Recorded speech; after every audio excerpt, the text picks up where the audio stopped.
Welcome to Adobe Live at Adobe Symposium 2019. Here we are again, guys. Yeah, day 2. It's a big day today. We've got like almost like kind of half-hour sessions constantly rotating throughout the day. So you guys ready? How did you feel yesterday? It was a long day. It was super fun though. Got to chat to a lot of interesting people. I think got a fair bit out of it. Today I'm looking forward to. So yeah, we've got quite a few people on. And I'm doing a breakout session. You are doing a breakout. Tell us more, because you're actually doing a session here with... Yeah, so we've got Dale Bigeni coming in, and I'll be chatting with him because I'm doing a collaborate session with him on Photoshop and Illustrator. So yeah, just kind of focusing on him a little bit, and that'll be at 10 o'clock. So talk us through that a little bit more. So collaboration with Photoshop and Illustrator, what does that mean? Yeah, so it's kind of like a bit of a friendly war, kind of, where it's not a contest, but it kind of is a contest. Everything's a competition. Absolutely. You're going to crush him, aren't you? That's the plan. We're just like, we have very similar workflows in terms of illustration. Our work looks quite similar. I work almost exclusively in Photoshop. He works almost exclusively in Illustrator. So our chat's going to kind of look at that. We're going to be doing a bit of a demo based on the same piece. Essentially, the kind of the main takeout is it doesn't really matter what program you use. As long as you're happy with the workflow, then you should just work with that program. That's the one that's right for you. So yeah, hopefully that'll be super fun. A bit of a different structure to what I'm used to for a demo, where we're going to be swapping the stage kind of limelight. But yeah, it should be super fun. How are you feeling, Liv? Tired. Tired? Yeah, we talked. I definitely dreamt about schedules and speakers. I totally did as well. Last night, so yeah. There was a spot that kept on like I was out there and like the speaker didn't turn up and I was kind of like, oh. What do we do? And then I wake up and I go, oh, it didn't really happen, thank God. And then fall asleep and have exactly the same dream. Maybe it was a premonition. Don't say that. No, you're gonna jinx it. Yeah, no, yesterday was great. Like, I think, I got home and I was just exhausted, but like in that really satisfying kind of way when you like go to a conference and you've just absorbed all this information and your brain's just like, I need to process this. And so it was, incredible. I really loved it.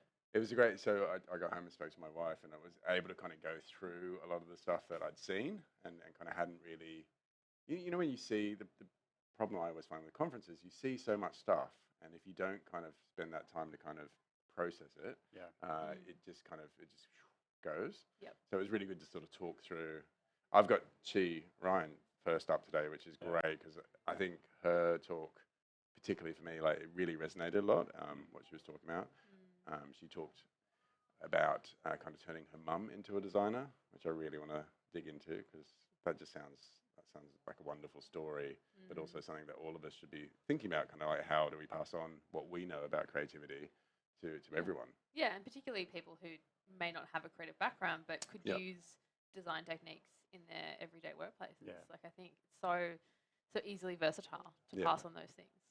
And actually, the three of us actually work also as design educators. Yes. So there is a thing where it's, trying to communicate that to students on different levels. I think that's something that would be really interesting to chat about with her. And it'll be a super high energy talk as well. Yes. Yeah. I'm really looking forward to that. Should we have a look at the schedule and see who we've got coming up? So obviously I've got Chi coming up first. And then after Chi... We've got Dale. Yep. For half an hour. And then after that... Carly. Yep. Should be really exciting. That should be really good. Yep. Are you excited about doing that one? I am. I'm a bit like... She's just a bit... I was really like... impressed with what she was doing yesterday, but I was also a bit like, oh, I better ask her really interesting questions. So I've been writing some prep for that. So that's been really cool. But I'm super excited to sort of dig into a little bit more of what she touched on her creative keynote. So yeah, there's going to be heaps. Should be cool. Heaps to go through. Yeah. We do have an open slot at 11, but we think we've got a special guest coming in. So we're just trying to sort that out, which I think you're going to take. So I don't think we can talk about it yet. Okay. I'm pretty sure it's locked Fingers in. crossed. Fingers crossed. But we'll let you guys know as soon as we know for sure. Yeah. And then we're going to come back and we'll have a little kind of like what we've been talking about, kind of like a catch up basically, before we head into the afternoon. And the afternoon is really interesting because that's when we're talking to lots of people at once. So do you want to talk about what well, you're not really going to be around because you're. So I'll be doing one before I shoot off, which I'm actually super pumped about. So I'll be interviewing Sean Dantes and Dennis Rossley on a collaboration that they're doing. So yeah, chatting with an illustrator and a photographer and kind of seeing how that can collaborate and what kind of work they're going to produce. I think that'll be super exciting to do. And then that'll kind of be the last you guys see of me, for better or for worse. Goodness, that's all I can say. It's the afternoon session is going to be really interesting because one of the themes for this symposium is about collaboration. So bringing two people on who are collaborating together or looking to collaborate together, and just kind of like seeing their different processes, the different ways they kind of approach the tools they use. I'm really excited to kind of like really, because collaboration is so important. Yeah, really cool. So we've got that to look forward to. One of the things that we would love to hear more from everyone is questions. So if you're interested in asking a question at any time, YouTube's probably the place to do it. Obviously, there's lots of different places. What are all the places that they could watch then? So we've got YouTube, we've got the Adobe APAC Live site where you can pop some questions, Symposium. So YouTube's probably the best place to go. Send the questions through, and then we can ask the guests live, and so you can get your question answered. So I think you can also set reminders on YouTube as well. So anything that you can see coming up in the schedule that you want to just remember to tune in for, because there's a lot on. So, if you have to duck in and out of things, but you can do that. I think it's the little bell at the top. You can turn on a little reminder just to make sure you don't miss out. And I think even if you don't necessarily have any questions, just tune in, say hi, tell us where you're tuning in from as well. That's always really cool to know where people are tuning in from. So, And obviously we've got different time zones coming on at different times of the day. So we'll try and make sure we kind of reach out to everyone who is tuning in. Last night, so that noise that we could hear above us was the presets, which was pretty cool. So we walked out of here to like a preset concert. Banger, yeah. I felt like kind of royalty, like walking out of here and then like having the music behind us. And I've never been so close to the presets. I've seen them live before, but Jeremy's been really close. Yeah, they're my mates now, we're friends. Your buddies. But that was cool. It was really nice. And I think like good energy after everyone came out. There was like sneak session in the main hall, and you could kind of get in on a few little like upcoming potential projects that Adobe been working on, and then everyone came out and like there's a lot of buzz, which was really cool to see. And I think people are starting to filter in now, and I think it's gonna be another day of that. Really cool. I really enjoyed last night just talking to everyone and kind of hearing the insights that everyone had, and because everyone kind of takes something different away, which I think is really nice, and what the beauty is, and just the people I was kind of running into in the crowd as well, just like really big names themselves. So it was great to see. Yeah. Cool. All right. Well, first up we've got Cheese. So make sure you tune in for that, and we'll see you then. Thanks, guys.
Master of the sun, memories falling on concrete, leaving all behind. Now you swear to be my enemy, victim of your cards. I'm running in the dark, I venture into nothing. Gone into the night, won't you come and hold my hand?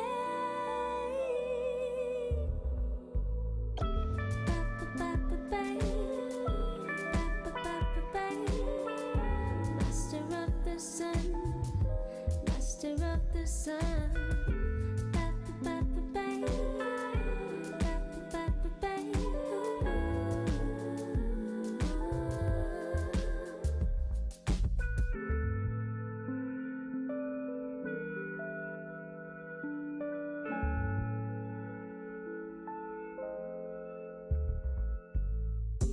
Master of the sun, memories falling on concrete,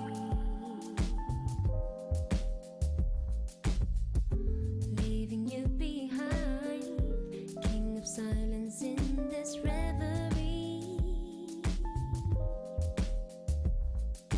victim of our cards. I'm running in the dark, I venture into nothing.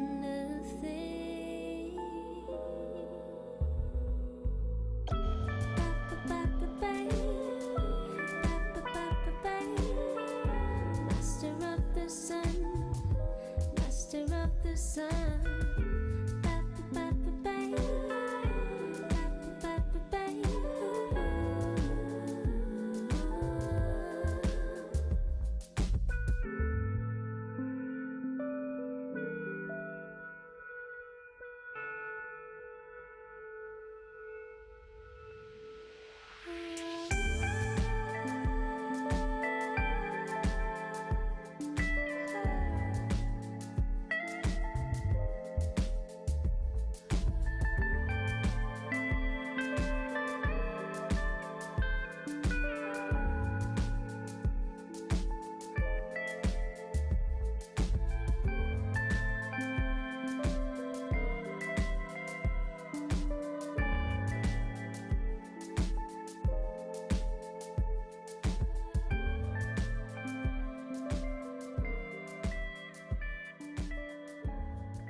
Hey everyone, welcome back to Adobe Live at Adobe Symposium 2019, and I'm here with the lovely Chi. Ryan, how are you? I'm very good. I'm very good. It's been a big day yesterday. It's a big place as well because you were over the other side at a like a workshop or something, weren't you? Yes. And then having to get here and Ran over here. yeah, I've noticed there's those people on like little cars. I'm like, how do you get on one of those? Like a little golf buggy? Are you serious? Yeah, they look awesome. I want one. I haven't seen those, but it's what I didn't know was this building has two sides, Yes. and I had to go down all the escalators across, and then Oh, right. Okay. Yeah, that's really hard. Yeah. that's a good segue into User experience. it. Well, You we'll don't get- like user experience. I don't do like you? the word user experience. Talk to us about that. Well, I think I don't like the term user experience because the word user to me has some really negative connotations. Yep. High school. High school, Yeah. growing You- up in yeah. Australia, a user is someone who takes advantage of you. Yep. So I don't love calling the people that I design for users. Mostly I try to call them people. Yep. If that's who Humans. Humans? Yep. Humans? Humans. So talk about HCD then, because obviously you do the HCD podcast, Mhm. and what I love about that is that you're trying to explain, I guess, what HCD is. Mhm. Do you think we're any closer to people kind of understanding? Because it feels like we are sometimes, Mm-hmm. and then other times I feel like that people just are not getting it. I think it's all of those things. I mean, the podcast is really about continuing to have a conversation around that, because if we don't keep talking about it, Yep. maybe it'll just slip away. That tends to be the case with craft. If we don't talk about it, it slips away. And I'm a massive fan of ancient Egypt, and Right. in particular, I think craft is really interesting in that sense because there was a period of time where the ancient Egyptians just sort of lost their I love that craft. you're into ancient Egypt. So- Well, I have this whole spiel that I'm really into Graham Hancock, who's Right. an ancient civilization historian. Yeah. If you haven't heard about Graham Hancock, you should definitely look him up. He's one of the very few banned TED Talks. He has a TED Talk called "The War on Consciousness." Definitely worth a watch if you're into that. That's one part of what he talks about, but the other part of what he talks about a lot is ancient civilizations. Mhm. And I actually went to Egypt and did a archaeological tour with him, which was amazing. And we got to meet Dr. Hawass, who's like the most famous Egyptologist, let's say, in the world. And they had a debate, and it was pretty tense. Because and Graham's really interesting. He does a lot of research into. He probably doesn't recognize it as this, and I think this comes back to your point. He probably doesn't recognize it as design. He probably recognizes what he's looking at as symbology and Mhm. the Semiotics. And all that, yeah. But in fact, at the time, I guess those were things that Yeah. those people were designing, and how there's similarities across continents and so forth. Yep. Coming back to your question, I think that if we don't keep practicing things get lost Mhm. along the way. And so, having a constant conversation around anchoring ourselves in what it means to be human, and this is what I spoke about yesterday, is that experience to me is at the core of human existence. Mhm. If we're not here to experience, why are we here at all? Yep.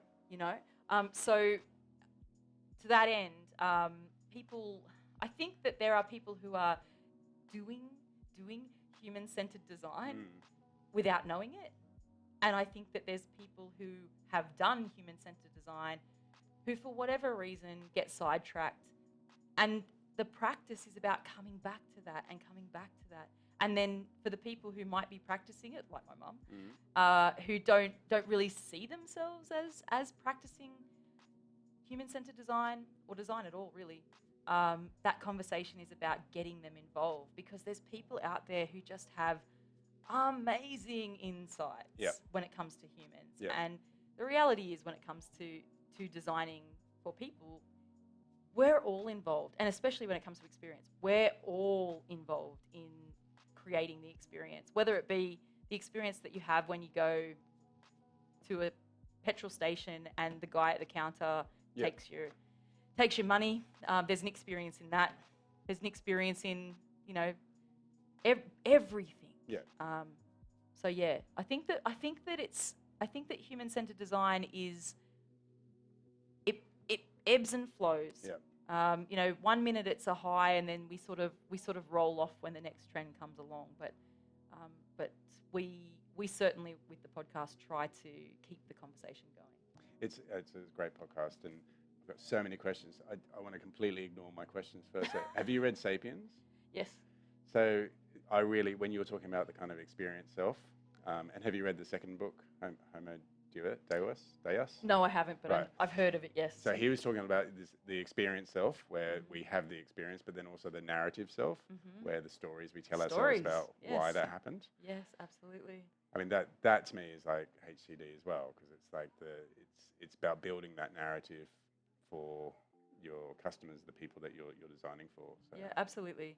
Absolutely. I mean, you know, designing for experience, and I think it's a funny, I use that terminology because, and I'm going to be this might be a little bit controversial, I don't believe you can design an experience. Right. So I think that you can design for the desired experience, but you never quite know what's going to happen. So if you think about that for yourself and what that might mean. So for example, you go into the bank and you need to do a transaction, and then something happens and it really pisses you off. The thing is that might not be because of what actually happened in the bank. It could be because, quite frankly, you don't have enough money in there. Yeah. Or whatever it is. Raining when you're on the way to the steps in a puddle, all these things. Yeah. Yeah, there's so much context around experience, and I guess to that end, to design with that in mind, that is to be human-centered.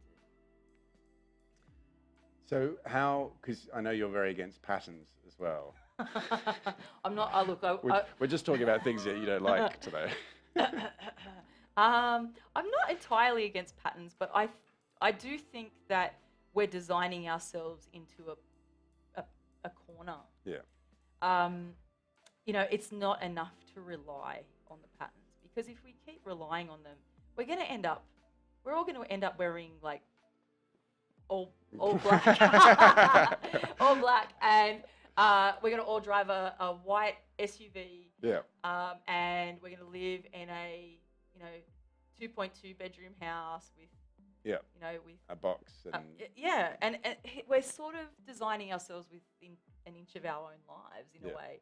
So it's also really tricky because there's a part to this that's about inclusion, and so for people who can afford and access it, we're designing ourselves within an inch of our lives, and then for the people who are outside of that, we're not letting them in at all. Yeah. So there's some fundamental problems with patterns. That's not to say that I don't think they're useful, because it's great to get people to learn and to grow, and you only have to think about what Apple did, with their skeuomorphism and the trash can, and how and I mean that's what I spoke about yesterday with the noise in the car. It's the same thing. Can you tell that story, because that was fantastic? I was explaining that to people today. So basically, what happened was my husband and we've just moved back from New York. Yep. And we instead of moving to Melbourne, which is where he grew up there, we decided that we would move to Sydney, which he's never lived here. And of course, I knew that the public transport was. Yeah. It's going to be better, so they keep telling us. To which suburbs? Yeah. If you live in the inner city. Anyway, so I knew that we had to get a new car, and we had been pretty much carless for quite a while, particularly the last 12 months or so in New York. And of course, New York subway is a whole nother level of something. Actually, I was talking to Carly Ayres, who was speaking yesterday about the subway, because she lives in Brooklyn now, and she was talking about how some of her friends are texting her saying that it's so hot on the subway at the moment that people are using those little handheld fans. Oh, really? Yeah, it's like there's like a heat wave at the moment. So that sounds dangerous, because they get really packed as well. Oh, it's foul. And if you haven't seen it, you should. I don't know if I should say this. There's a fantastic Instagram called Subway Creatures. Definitely check it out. It's amazing. Actually, I should to answer your question, but just before, well, actually, I was just back there for 2 weeks. Yeah. And I was speaking at the Speculative Design Conference Primer, and I was on the subway, and there was this guy, and he was old. He was like 80 plus, and he was so cool. He had on a zoot suit that was like it was like pale pink with pinstripes that were shiny, and then he had on these maroon pointy shoes that were patent leather, and this massive maroon hat, and all gold. Awesome. And he had like just 2 big bags of cheesecakes, like mountains of cheesecake. It was amazing. Anyway, so to avoid public transport, we decided that we needed to get a car, and I think Sydney, you really need a car. Plus, we have a bulldog who we have to transport around. Anyway, so we decided to get a car, and we started test driving loads of cars. So we test drove small cars, SUVs, hybrids, the whole shebang. We really wanted a hybrid, to be honest, and we were trying very hard. But you know, it's again designed a little bit outside the price range for most of us mere mortals right now. So, and there are some, but they weren't the ones that we wanted. So test drove all these cars, and the cars were just, something felt wrong about them. Every single car just felt the same. Every feature was the same, in a different order. You know, and then I'm driving these cars, and I'm like, there's another one of this car. There's another one of this car. There's another one of this car. Oh my God, they're everywhere. What's going on? Every car looked the same. So then I went into this cycle of trying to find a car that was different. Yeah. So I went with my husband to test drive a particular car, which I don't want to shame. I don't want people running out there trying to get a test drive so that they can hear the noises in the car. But we test drove this.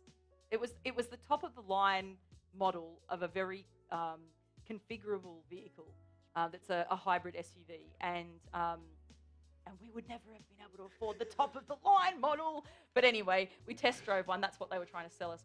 Anyway, so we get in this car, and the first thing that we notice is that we're driving, and you could push these buttons, and the dashboard would literally move, and then you could move it back a different way. And wow, it was okay. actual physical transformation, and then it sort of had digital components to it. And we were like, whoa, this is like Bumblebee. Completely like a transformer. Like a But what's the point though? That's my point. Right. So, so then the car salesman is sitting in the back seat, like leaning through the middle, and he's going, yeah, do this, do that. And he says, why don't you try the sports mode? And there was this series of buttons that were all different types of modes. So I put it into sports mode, and you know, it's a hybrid car. They're quiet. Yeah. And this particular type of hybrid, like, they are so quiet, because I know someone who's got one, and literally I've been standing in their driveway and they've driven up, and you're like, Yeah. they're silent, right? So I put it into sports mode, and the thing, you felt the power immediately, like, you know, and then on top of that, it starts making these noises. My husband is like, yes, this is amazing. This is the best car ever. You can turn the noises on and off. And I'm like, turn the noises on and off. And I'm listening like, what? Where is that coming from? And I'm like, that's coming from a speaker. That's got to be coming from a speaker. It sounds digitized. And then I was sort of putting my foot down on the accelerator, and it was a semi-manual. Yeah. Kind of. So I'm sort of accelerating, and the sound wasn't quite matching up to the feel of the car, Yeah. to the responsiveness. And I'm not a hoon, but I do have a thing for cars, sort of. Like, my first car was a Nissan 180SX turbo. Like, I like hot boxes, all right? Just, okay. So I know a little bit about cars, but not a lot. Like, let's be real. But I know about responsive. So I'm like, there's something wrong here. Like, and it sounds a bit digital. Excuse me, car salesperson.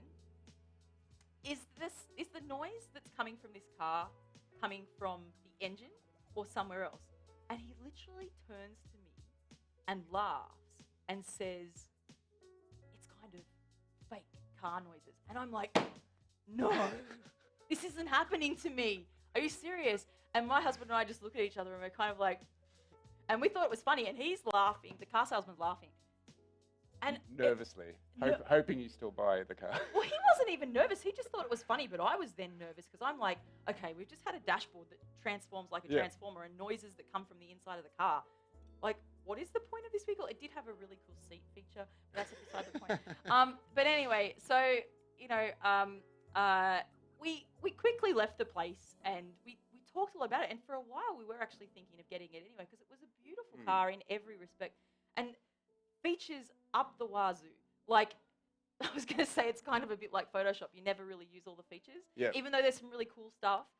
It's nice to know you've got it though. It's nice to know you've got it, but you never know if you're really ever going to use it. Because me with Photoshop is like I have my special set that I always use. So that's what it was like. And I guess in that moment, and it, you know, it's not new. This feeling is not new to me. I'm very aware of the absurdity of design acutely. But when I saw a car salesman acknowledge the absurdity of something in a car, I was like, it's the end of times. This is not okay. Like, this is bad. Yeah. And ultimately what it comes down to for me is that what I don't like is watching designers in particular, and clients as well, but let's start with designers. Watching designers make features and functionalities For the sake. for nothing, and then charging clients to do so. And sometimes the client is asking for those things. But my belief is that it is in our interest to highlight and say, hey, That's you ridiculous. know, this is like not really worth doing. You know that this is like a waste of people's time, or it's a waste of your money. Is it because we've got stuck on this kind of cycle, like every year we need to do a release, and so they're like, oh, we're going to have something new that goes into the car? I honestly, I don't know. I'm not 100% sure why they're doing it. I mean, I can only think that this particular car brand is kind of known for their features. Yeah.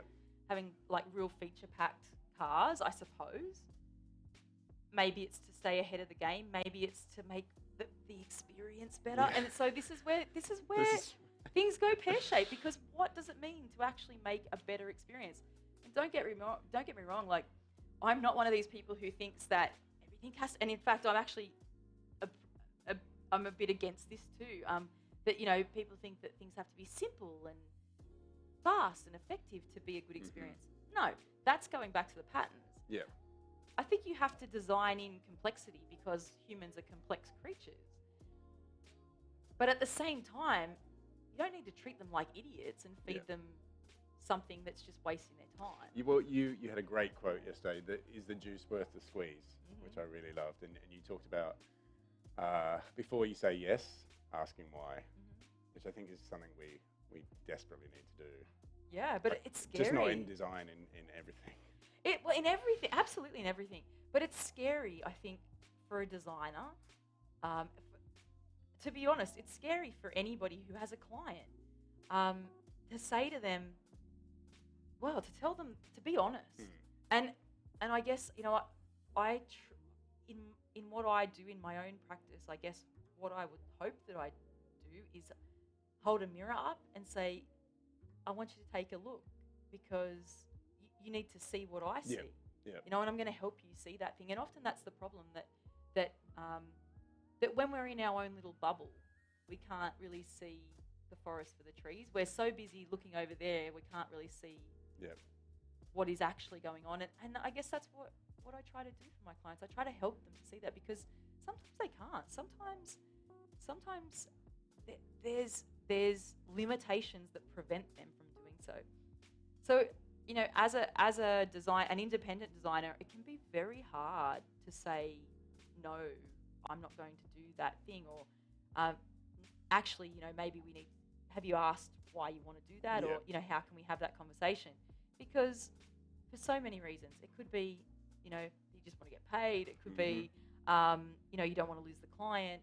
There's a number of reasons why, but at the same time, I think it's important to ask yourself, if I don't ask, what could happen as a result? Yeah. If I don't highlight that this is if I don't, and this is, I mentioned it briefly yesterday. I didn't go into too much detail about it, but I guess I see design as a risk mitigation tool. Yep. It's a way to figure out if the thing that we're going to make, especially, and I guess especially strategic design. So it's a way for us to figure out if what we're going to make is going to be the right thing, short term and long term. And so I see design as being this risk mitigation tool, and that's not how most people see design.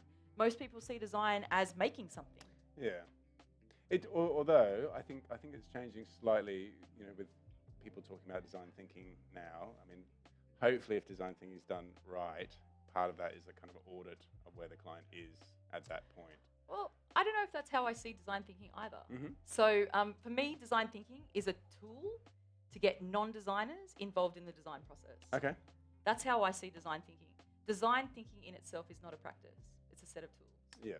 And I think that anyone can use those. And I guess that's kind of where Mum comes into it a little bit. Yep.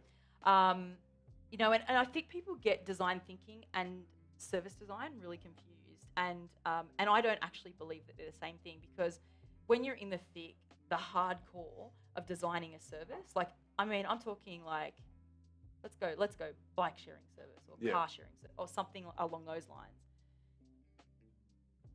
All the design thinking methods in the world ain't going to save you. Yeah. Like, design thinking did not stop people throwing O-bikes in the Yarra. Yeah. Let's be real. Design thinking is like a tiny, tiny step in a very long, complicated process of getting a service to market. So I think design thinking has, in many ways, created a lot of unnecessary confusion around design. And don't get me wrong, I think that design thinking is a great tool to use. I regularly use, in fact, every day I use some type of design method. But if that's what you're relying on as a design practice, you're in trouble. Yeah. You need to be using many different types of design and tools. And, anyway. That's amazing. Thank you so much. That's okay. We're at time. If you guys want to watch Chu's amazing talk from yesterday, you can do. Just look on YouTube. And thank you so much for taking the time and running over half of the exhibition centre. Thanks for having me. I'm very pleased and humbled and to be here. I mean, Adobe's been a big part of my life since I was very young, since I was 14, 15. And I mean, I am much older than that now. I know I don't look it. What Photoshop were you using it then? 2? Yeah, that's what I learned on. I felt like I kind of knew too, like nearly 100%.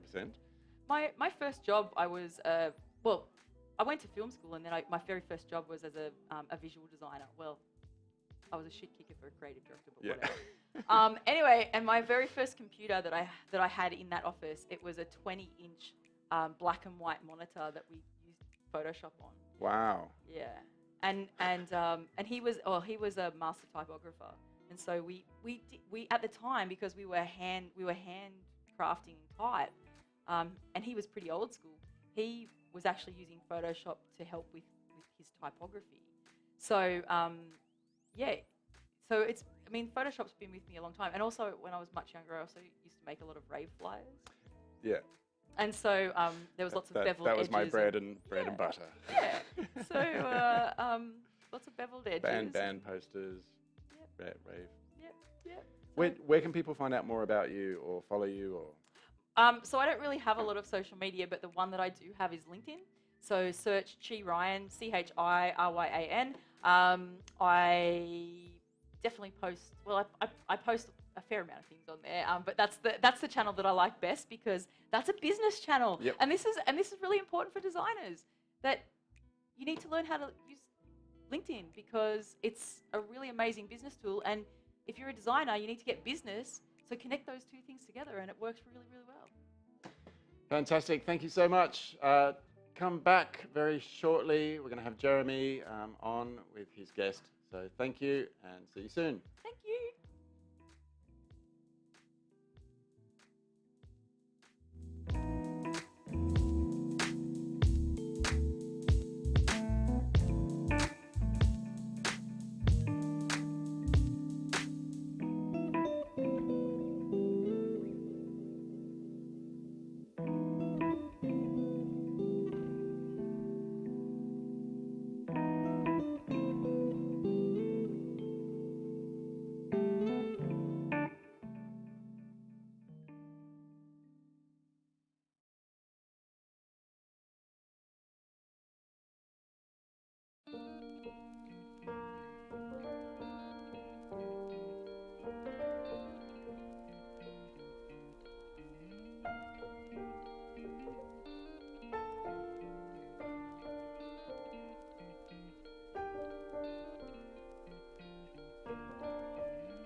Hey guys, welcome back to Adobe Live.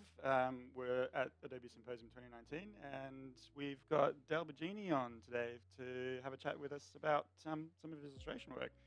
So just quickly, you're a freelance illustrator? I am yeah. So it's pretty basic website. You know, it's got a lot of skulls in there. It's what kind of got me to this point, which is it's kind of a nice thing because I never really sat there and thought that skulls would get me so much work. But obviously the lust and want for skulls it's alive and kicking. But yeah, there's a whole range of stuff in there. I've just only started moving into like adding a bit more color into my pieces. It's pretty low key stuff, but yeah, it's been a pretty exciting run up until this point. Yeah. Oh, would you say talking about like color and black and white, because like it's kind of cool to see your work on a screen like that, all the pieces up. Would it be something that you would recommend for kind of starting illustrators or even graphic designers, like start with black and white and then slowly add color? I think, well, the black and white or the monochromatic art like style is important in anything, right? Like it all starts as black and white. So it's a good place to start, but it's a good place to kind of experiment with like tonal values and things and understanding that. A lot of the stuff like I learned was from comic books and stuff like that. So a lot of that's black and white. So I think that's why I stuck to it. But as a piece of advice, I think it's good to not be scared to try other things, because I was forever sticking to black and white and thought that was just my thing. But in actual fact, clients need a bit of diversity, so they want to see that you know how to address color in the right manner. So that's why I started doing single color editions, like this sort of stuff, where it was just putting in like a splash of color or things like that. But now it's if the client wants a full color piece, I'm comfortable with doing it. So yeah, progression. Do you find it easier to work black and white or in color? Definitely feel more confident with the black and white. I feel like it's also like grassroots. It's like it's all I ever practiced on, and It's the that's pen and ink, like and like I said, it's what we all learn as kids. Like you start with like just single color stuff. It's always been, but I think I like the intensity that the black and white brings. I think color can sometimes be an easy way out to give an artwork contrast and stuff like that. Yeah. Not to say I'm not a fan of color. It's just definitely black and white all the way. It's super weird because I've actually, my work is like colors all over the place. And I've started dabbling a little bit in the black and white, and I've actually found it super hard. Okay. Where it seems like it would be kind of intuitive, right? Because it's like black and white, you just got one color, it's like easy peasy. But actually, the level of detail and contrast that color affords me, and it's like, if I want to put a T-shirt on somebody, and that person is like already the color that I'm using is already mostly black. Yeah. Then like, how do I work that in? As well, I was like, I'll just change the color of it. It's like easy. Yeah. But it's funny because it is something that I think, and this is just in direct reference to like clothing, especially. I think people forget that, like when they're designing certain pieces, like you can't just design a black and white drawing and expect it to work on a black or white shirt. Like there's considerations that need to be met, right?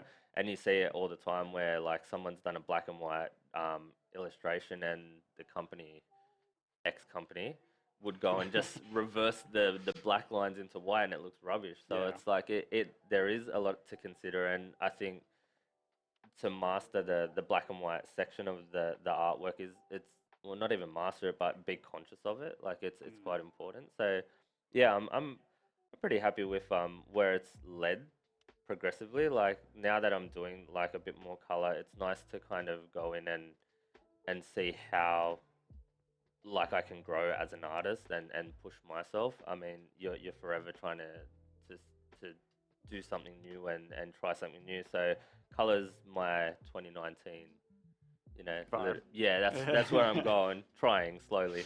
Yeah, and so like just quickly also touching on the skulls, because I'm a big fan of your work. I follow you on Instagram, and it is a lot of skulls. And I think you recently posted something. It was like, question, why skulls? Answer, who cares? Yeah, like because everyone says it. They're like, do what makes you happy, right? Like, I don't know that they make me happy, but I feel most confident at that point when I'm drawing the skulls. I feel like I could do anything. I'm not going to get it wrong. Like there is no right or wrong in art as far as it goes. But I know that like when I look at a skull, there's so much detail that can be added into it. There's so much fun stuff that can be added into a skull. But then on the flip side, when I try to do faces, there's a limited detail in a face with like all its noses and ears and all that. Who needs that? It's just like I just feel like it's a really fun subject matter because you can do it as detailed as you want or as little as you want, and it always turns out like looking sweet to me. Like I think that's super important. I think that's really interesting that I kind of had a bit of a chuckle when I read that comment on Instagram because it doesn't matter. Who cares? Yes. Like there's all the like kind of like, I don't want to say haters because it's a bit of a strong word, but it's like, oh, Dale Bigeni always does skulls. It's another skull. It's like, but it's so. But also that's great because you just said Dale Bigeni does a skull, so you instantly know who you have to talk to if you want a skull. So thank you to the haters, whoever they are. Like is it hate or is it just it's kind of complimentary. I don't take too much of that to heart or anything, but I do like. I also don't care about what people think I should be drawing versus what I want to draw. So it wouldn't enter your mind to be like, hey, you know what, I've done quite a few skulls, maybe let's try something new? Yeah, well, I think composition-wise, I try to mix it up, but I never sit there and go, oh, kind of tired being the skull guy. I worked 10, 15 years to get to this point to be called anything near the skull guy. There's artists out there that are pretty like, they're pretty hot, so it's nice to be up there with that kind of league. So I'm just gonna own it. Yeah, fair enough. Why not? And so your process in that, so obviously most of the work that you're showing on your website here is digital? All digital. Yeah. Yeah. So Photoshop, Illustrator? So most of my sketches they start in Photoshop. So basically, I will rough something out on paper. There's always a thought process on paper still, but it's very, very quick. It's rough, it's ready, gets sent to client, they approve a layout based on a scribble, and then I move to this sort of stuff where it's just using like just standard brushes in Photoshop, just quickly rough it in. This is probably a bit more refined. With a Wacom or drawing tablet? Yep, so I'll use the Wacom. And then the process basically is as follows. I put some major lines in, like, or the heavy blacks and stuff. And then I might add some tonal values, add some half tones and stuff like that using Photoshop. It all depends on the project though. And then, yeah, this one was completely done in Photoshop and colored in Photoshop, which you're very familiar with. But yeah. So we've got a bit of a session coming up. We do. Later on, and a bit of a breakout session where I'll be doing Photoshop, you'll be doing Illustrator, and Yep. we're going to have a bit of a friendly battle. Yeah, it's a bit of a battle. Yeah. I think Illustrator's on the win, but we'll see about that. yeah, okay, let's. We'll see. So on that topic, Mhm. so the theme of the whole symposium this year is collaboration. Sure. And so I kind of want to ask a few questions about that. So have you done many collaborations in the past? And by collaborations, I mean sort of when you're working with a client, it's like you do the thing for the client and you give them the whole piece. Collaboration in that sense is more just like, let's team up to do a thing at the same time. Not many, to tell you the truth. And the reason why is I feel like you need to be very careful as an artist who you collaborate with. Yeah. It's great to get in there and say to someone, hey, let's do a collaborative piece, and we just had a quick talk about this outside, but it ends up looking like I drew half a skull and Jeremy drew half a skull, and to me it holds no value. It's just two artists drawing exactly what they want, like side by side. Not really a collaboration. No, it's more, here's an artwork, share the artboard. Yeah. You know what I mean? Yeah, Where a yeah. collaboration should be, it definitely should be a much more considered approach. I think someone needs to have an idea and the other artist needs to question that idea and, come to an agreement that is mutually works for both brands. So I haven't done many in the past, and it's purely because I think people are lost in the sense of what a collaboration is a little bit. I feel like probably what we're doing today is more of a collaboration in the session. So, but I think it's important to do them as well. Maybe as a startup, if you're two artists trying to get a leg up or something, maybe it's more important to hit up each other and approach each other to do that sort of stuff, because it can assist in future work. But I guess at the point where I'm at, collaborations might slow me down a little bit. Working with two different schedules is a real tricky thing to master. So yeah, not many lately. Hey. So what's the main kind of like takeaway? What's the main learning that you would get from a collaboration? And is it about the learning at all, or is it just about like what like hip hop artists would do, where it's like, we'll do a track featuring this person because it'll be fun to work with them, but also because it'll like bring another name to it and it might kind of sell more records. What's the sort of the end result of a collaboration? I think the end result should be that you've learned something new from that artist. So like, even if it's like a new technique. Yeah, new technique, or that's how they do that, or that's how he got to this process, or to this point. There needs to be some thought and consideration behind it, and I think it can't just be, let's make a cool artwork, because we're all artists and we all create cool all the time, as far as I'm concerned. But I think you need to remember that you're doing it for the right reasons as well. Never go into it and think that you're better than that other artist. You should be doing it to learn something from that artist. So be pretty conscious that it's a learning experience more than a financial or portfolio beneficial thing. Yeah. It's cool. It's such a cool thing to talk about, because it's like, I'm fascinated by this idea that like there's the finished piece, but there's the process as well. Like the finished piece is for the audience, people watching. Yeah. But the process is for you. So like in a sense, like the process is the artwork. Yeah. In that way, it's Yeah. like I'm sort of constantly trying to like look into this idea that it's not about the finished piece. It's about Exactly. how I got to that finished piece, which is kind of what we're going to be talking about on Exactly. stage a little bit later on. And it is funny because I think people do forget that that is the key part. So it's hard for people to, and as artists, people don't want, I guess like they want to own themselves. Like you do, you want to own your artwork and be proud of it. You don't want someone else standing there telling you, oh, but we should do this in a collaboration. So you need to be completely open and honest with each other. So yeah, I'm really looking forward to the session actually. Yeah. Do you think, so like yours and my style is relatively similar in sort of the process that we get? Like we draw slightly different content and different themes, but the ideas behind it are relatively similar. Do you reckon that's a good thing in a collaboration? Is it something that's required in order for a piece not to be just kind of like half yours, half mine? Yeah.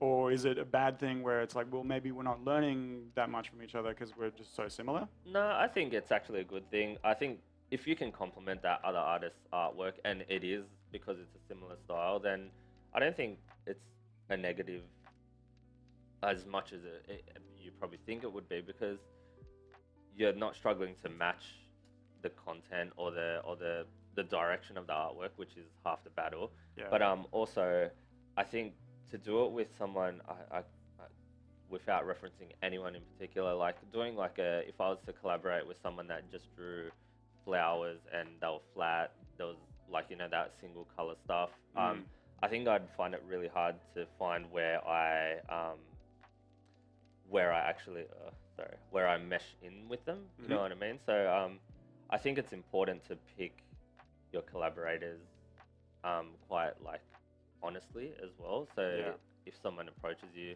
make sure that their artwork isn't going to make you stress out, or it's going to be something that's too complicated. Yeah. I don't think even from like a personal level, like, of course, be good if you actually like that person as a human being. Yeah. Yeah.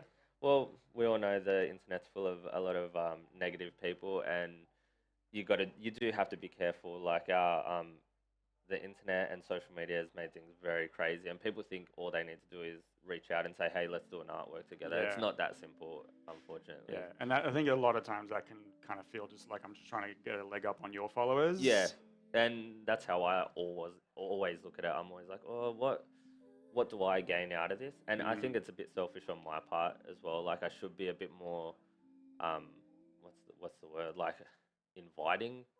Like I should be able to look into that stuff a bit more, but I also just have like, you know, I've got a schedule and a batch of work that I need to meet, so it's not always convenient.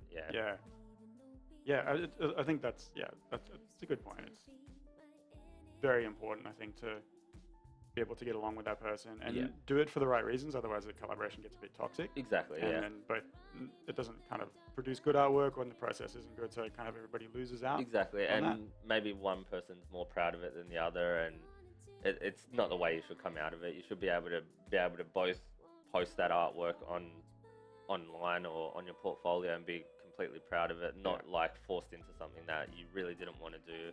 Did it because you thought it was the right thing to do, and you know, like you said, there's no added value, so be careful. Yeah. So I think we've got time for like one final question, and it's more of a kind of like a forward-looking question, kind of going into the future. Is there a new kind of technique? Is there a new skill that you would love to kind of like, if it could be just kind of like jack into the matrix and learn kung fu in 10 seconds? Oh man. What would that kind of skill be? Like, it doesn't have to be digital. Like, I really want to get into like modeling toys. Like, I want to do sculpting and stuff like that. I know I can do it on ZBrush and I'm just not a fan of that sort of thing. Like, I just think it's too complicated, and there's something beautiful about. Want to play in your hands. I'm completely digital now. Like, I want to be able to come out and enter the real world again at some point. And I think like I really just want to do like a collection of, like, even if it's just one toy design, just because I collect toys, vinyl toys and stuff, and put one on the wall. I'd like to do like a 3-foot one if I could, like something out of paper mache or whatever. Just that's probably on there as important on the things to do. Yeah, it's funny because I've been having exactly that same thought of like, Probably also still on the digital side of things, so I wouldn't mind learning a 3D program, Yeah, but I sure. know that they're like mountains to learn. Yeah. But there is definitely this thing, I think, about like the balance between digital and traditional work, and like it took me a little while to accept my digital faith in Yeah. a sense of like, okay, cool, I just like kind of like what you were talking about with skulls, like I should do more because I'm classically trained. I should do more kind of sketches, and my sketchbook kind of like forlornly waves at me from the desk. It's like, hey, I Hello. still exist. Hello. But it's that's kind of been a process for me. But like, do I want to learn a new skill that's going to be another digital skill, or do I Yeah. want to learn something that's going to get my hands a little bit dirty and make a real thing? Yeah, I and think. I think, I don't know, it's something like beautiful about having something that can sit on your desk and taunt you to finish you know what I mean? Yeah. When I'm done with an artwork for the day, I close that file. I don't see it. If I forget about it in the other mountains of work I've got, I might not come back to it. A Yeah. personal piece, you know what I mean? So yeah, something cool like handmade would be cool. Yeah. Yeah. Yeah, definitely. Okay, cool. Well, I think we're about to wrap up. Just quickly, we're going to be on stage at 3:30. Yep. It will also be recorded for you guys. It will be streaming, so you can watch it as well on the Adobe APAC Live site, on YouTube as well, and on the Symposium site. Thanks for coming in, man. It's been rad to chat to you. Thank you. Really looking forward to our collab, and It's going to be interesting. may the best man win. I will. Thanks for tuning in, guys. Well, we've got Live on in a few minutes with Carly Ayres as well, so make sure you guys stay tuned for that. It should be a really awesome talk.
everyone. Welcome to Adobe Live at Adobe Symposium 2019. We're here on day 2 and we have Carly Ayres with us. Hello. So Carly did her keynote yesterday. So if you missed it, you can go back and have a look. But we're going to be having a little chat around some of the things that you talked about in that, which is really exciting. How are you feeling now? Relieved. Yes. I always feel very relieved after I'm done with the talk.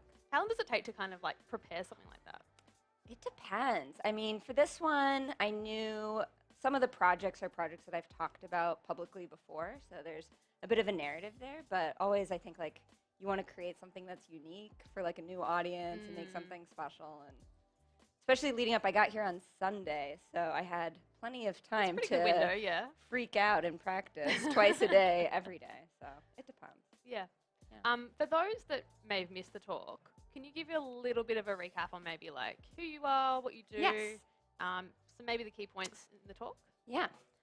So I'm Carly. Up until a few months ago, I was a partner at a design studio in New York called Hallraff. We ran it for the last 3 years. I had 3 other partners, Andrew, Nikki, and Pedro. And we did a lot of interactive work. I mean, for most of my career, I've worked as a writer, using a lot of like language and words as tools to engage people in new and interesting ways. And with the studio, we did that with interactive websites and marketing and brands and all the ways that design tends to manifest these days. So I talked about some of the guiding principles of the studio and the guiding principles of my own practice and how that showed up in the different work that we did. Yeah, cool. I found it fascinating. Like, I think Yeah. I've even since you did your first website, the one that's like really interactive, Oh, I remember yeah. looking at that and I remember thinking, this is really cool. I want to see what these guys do. And Yeah. I think following along has been really awesome. And you've always been, I mean, this is something I've got here to talk about, but maybe we can start there. Yeah. The transparency has been like really radical and really cool to watch. Like, how did you kind of go about incorporating that into your process? Yeah, so all of us met working together at Google's Creative Lab in New York. And from the moment we met and started to collaborate on different projects, like we knew that eventually we wanted to start a studio. And there just weren't that many resources out there. Like when we were looking for like, what does it take? Or even talking to other people who had started design studios, it was really difficult to find information about what it was actually like. Yep. And it seemed like the only answer was to do it. But in doing so, we wanted to ideally leave some resources along the way of the things that we learned. So I think it was difficult. We had very ambitious hopes in the beginning. We're like, we're going to share every project we get and how much we get paid for it and like all that stuff. But very quickly you realize like, oh, like there's so many other people involved. Like you have freelancers, you have clients. Clients don't tend to really like when you're publishing your contracts online and sharing how much money you're making and all that kind of behind the scenes stuff. So very quickly we're like, all right, well, like what can we do? And so we tried to find different ways, like be that sharing a pie chart of where our clients came from or our own profit and loss statement at different design conferences we spoke at, like trying to figure out what those outputs could be. Yeah, really cool. I think something I've been thinking about is like every time I go into my shared with me drive on Google, I see your name. And it was funny because like when we were talking about like who wants to like interview you, I was like, I would really love to because like I've got all your resources from when you wrapped up, which is really cool that you shared that. It's funny. So my personal website has also been a Google Doc since like 2015. Yeah. And people will message me and they're like, you're still in my drive. Like you're just like constantly in that list of things because it's like a shared document. But it's funny to see how, the legacy of digital documents. Well, that kind of like transitions nicely into something I wanted to talk to you a little bit about, which is that idea of, I think you talked about it yesterday, everything being interactive. And particularly, like, I love the word that you used, which was like participatory design. Oh, it's very cool. Maybe you can expand a bit on that and how that came into your work. Yeah, I think, I mean, so much of it was like, if you really want to like build it up, I guess you could say it's like an ethos and this like the principles. But at the end of the day, it was that living as like a digital human and spending time on the internet, you'd get like brands interrupting your Twitter conversations or saying "bae," and there's so many examples of just like bad engagement almost, or like these kind of like bad interactions that you stumble upon, and forced interactions. Yeah, this even? forced or like ads that get like, I mean, pop-ups is like the quintessential example, but you want to engage people, you want to get in front of people, but people don't want to be interrupted. They're tired of brands interrupting their conversation. So like, how can you do it in a way that actually is nice and you're inviting someone to be a part of a conversation rather than like interrupting their conversation or shoving a conversation on top of them. It's like going to a bar and like some dude comes up and just starts talking to you and just like won't shut up and like won't go away. I feel like that's how a lot of those experiences feel. The real world now. equivalent of pop-ups. So Yeah. it's like, how can you make something that's like fun and like usually it has like an element of play. Ideally, someone gets something out of it. There's like value there. You've created a game or a toy or a resource, and like that's your point of engagement. When you started Horaf, did you know that that was going to be something that you wanted to have in each of the projects you were doing? No, not at all. Yeah. I think it was like something that it was funny, especially even 4 people coming together. For the first year, it was 3 of us, and then Pedro joined us in the second year. But it was interesting to have like friends and people that we had collaborated with previously come up and be like, oh, like I could totally see, like that's such a HARF project. And be like, really? Like what is that? Especially because everyone has their own experiences and their own personality, and like how does that all come together? I think it was those shared values that we wrote together at the beginning of the studio, like all the things we believed in and the things we didn't want to lose sight of in starting a company together, that those things ended up becoming very clear in the work that we did. Maybe for anyone who missed that, do you mind, I guess, telling us a few of what those values were? Ooh, number 1, it just says concept. It's like always start with concept. Concept should be number 1. I think we had all worked on a lot of projects where you get to the end, you're like, what is this about anyways? Like, this has no meaning. Some of them are just like very simple. It's like always to be open, to like keep an open mind, to listen, to be honest and transparent. And especially to never do something just because that's the way it's been done before. We used to always go back and forth and be like, when they zig, we insert something random here, like roll on the floor or run away. We don't even zag. We just like do something totally unexpected. Yeah. Just to like keep it interesting and ideally not fall into these traps and tropes that you learn over time just from being in certain work environments or working in a certain space. I'm curious about going back a little bit in terms of how you got started in writing. Love to know a bit more about your background. My background, so I went to art school. I studied industrial design. Oh, really? So I did a lot of welding and woodworking. Useful tools and useful. It's useful now, like as I'm like rewiring the lights in my apartment, or if I have to do any electric stuff. Super sick. Sometimes it shows up in the work itself, but not as much. But after I graduated, I did take some graphic design classes while I was in school, and I also took ceramics classes. I took so many classes outside of industrial design that was actually difficult for me to graduate. But when I did finally graduate, I joined Creative Mornings. Oh yeah, yep. So that was like my first. Well, that was like my internship after my junior year, and then I joined full time after I graduated. And I was the second employee, so it was a small team. Yep. And you get to wear a lot of hats when you work on a small team. Absolutely. As many are probably familiar. And it was like through that I ended up doing a lot of writing. And I'd always been writing for different design blogs and publications, like editorial articles about like covering like student gallery shows and like all that stuff. And that kind of snowballed and became much more of like what I enjoyed doing. Like, as you might be able to tell, I like to talk and I like to meet people and I like to like write things. And so that ended up becoming just like more of what I wanted to do. And so after Creative Mornings, I ended up working at like a small brand studio, hopped around, did some freelancing, did some chatbot personalities, and then ended up at the Creative Lab where I met my partner. Yeah, cool. I think like it's just something that I don't see the conversation happening a lot around is like writing in design. And I've been really lucky to kind of go through a lot of different places and work with creative directors who feel that there's a huge importance with writing, but it just doesn't seem to touch a lot of people.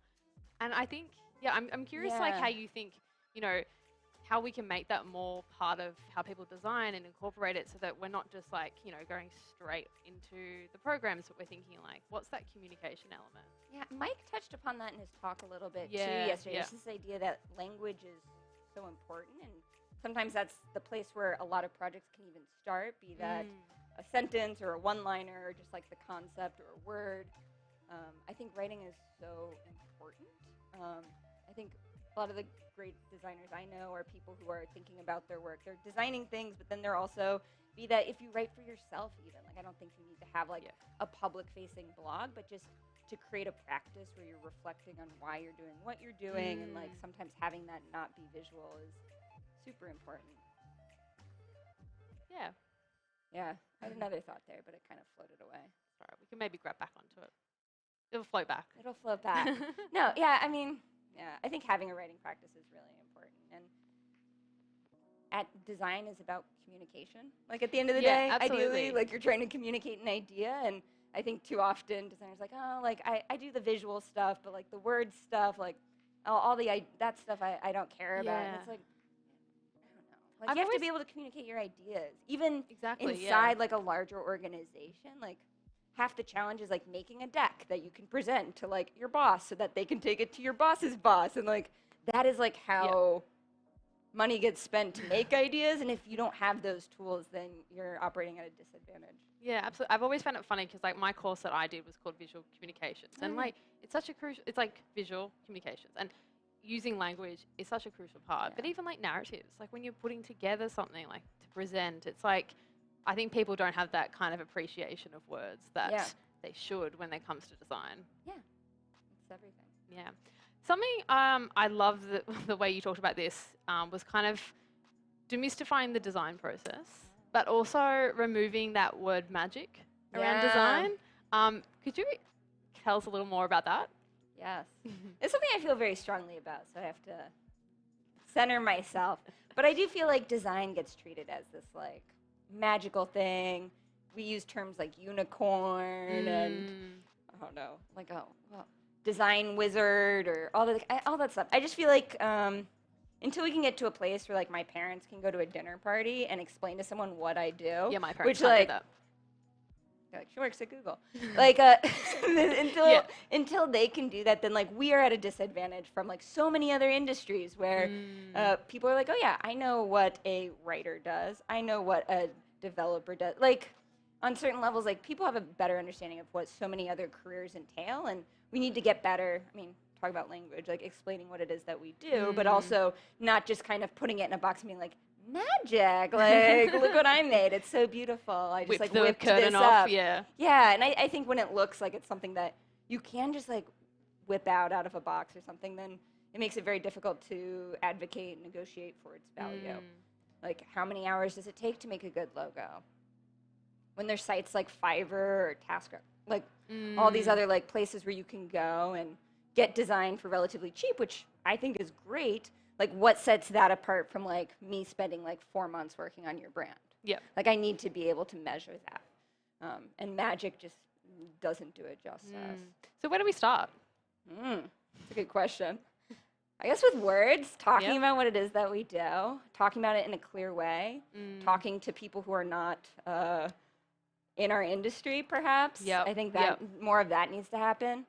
I took like a writing course a few weeks ago, and the professor, I was like, well, I just feel like there's so much out there, so much design writing, like, where would I even fit into all this? And she's like, Carly, there are like scientific journals. There are places that are publishing and giving awards for great science writing. Like, none of that stuff exists for design yet. Like, we are so early as a profession. Like, there's no infrastructure. There are no, like, we have awards that you, like, pay to participate in and, like, some sort of, like, existing structures that are, like, promoted from within, but, like, who are the people who are, like, judging and, like, supporting this industry so it can, like, grow and mature into whatever it needs to be next? It's quite, like, navel-gazing at times as well. Like, you don't have other people coming rarely from the outside being like, oh, I'm just going to reference this work in my other practice or whatever that is. So, yeah, I think that's breaking that apart. More cross-pollination. We'd always talk about it. It's like being a famous dentist. It's like, no, like, you speak at a conference and then you like tell your parents about it, or you like, I don't know, you see your neighbor or something. It's no one cares. No one cares. But like, how can we actually break down those walls and like show other people like what the power of design is? I loved that in Cheese Talk, how she told her mom to take a service design class, and her mother being a nurse took that back to her own work. And I think there needs to be more of that. Like there needs to be more people understanding like, okay, like if design's so valuable, what can it do for me? And then like them being able to like learn and ideally take that back into their own work. And it goes the other way, right? I think you kind of talked about this yesterday about, I think this is something like the best designers are ones who don't only care about design. Yeah. So yeah, I think that for me was like a really powerful statement because I think, do you want to elaborate a bit more on it? Yeah, that was like at the end of the talk where I'm like, all right, and here's like 5 more things I don't have time to talk about, but like I really believe in. Yeah, Yeah, the best designers are the ones who don't only care about design. They're people who are curious. I mean, I think that's where good ideas come from. Especially, we're in such like a time right now where there's all these digital social media networks and platforms where you're seeing other people's work, and then the work starts to look the same, and then due to other restrictions, like every website, and like a lot of stuff is just getting super homogenized. And to make things that are different or arrive at solutions that are different than the way things have been done before, like you need to be expanding what your inputs are. And even to the point, like in the studio, I remember I tried to start a book club once. I was like, we should all read the same book. And Andrew's like, no, like we should not read the same books. We should all read different books and then talk about them. And I was like, all right. That's an like, interesting point. But it was, I was like, touche, like, so we're not like just like group thinking everything, which is inevitable when you spend like 8 hours a day with the same people. Like you just kind of like grow into each other. But yeah, so I think a big part of that, it came from that, like that conversation with Andrew, but just like how can we diversify our inputs and just like go out into the world and learn things that eventually it all comes back around. Do you think that kind of factors into that whole specialist versus generalist debate? I used to describe myself as a specialized generalist, generally specializing in, and then I would list like 40 things. That's so good. It's perfect, except people need, I talk about boxes a lot, but people do need a box to put you in. Yep. They're like, all right, what do I do with that? What do I hire you to do? And you're like, any of those 40 things. And I'm like, well, you can't be good at all of them. So you do kind of, even if your like one-liner is like, like I usually work with like words and interaction. And people are like, okay, at least I can like, I have like a framework to think of like what you do. Because you can't put that heavy lifting on everyone else.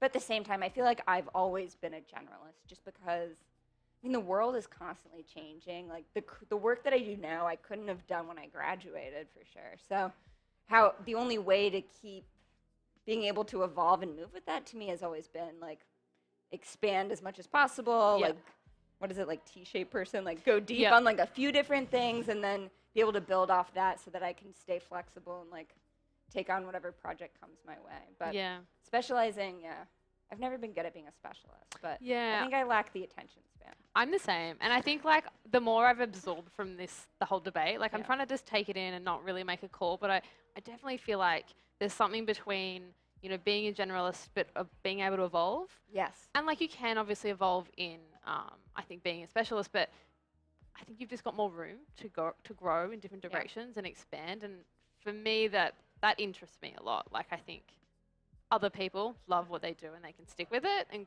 great for them. But I think, if you can expand and make it work, that's really great. Yeah, I mean, even just being able to identify like the spaces you're interested in and then finding out like, okay, what are the skills I need to like keep sharp in this space?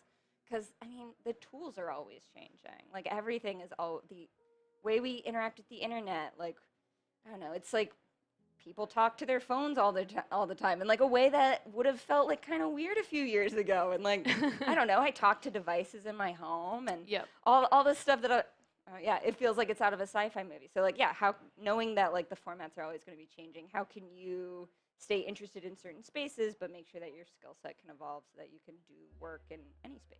Yeah, I was into a podcast recently about like kind of future-proofing, like digital artists thinking about, will my art actually be accessible in 100 years and what device will it be on? And I was thinking that's super interesting. Like I don't think that much as a designer about those things, but it should factor in. Like we should be thinking about like how people are going to experience this and will it live or will it not and how's it going to move?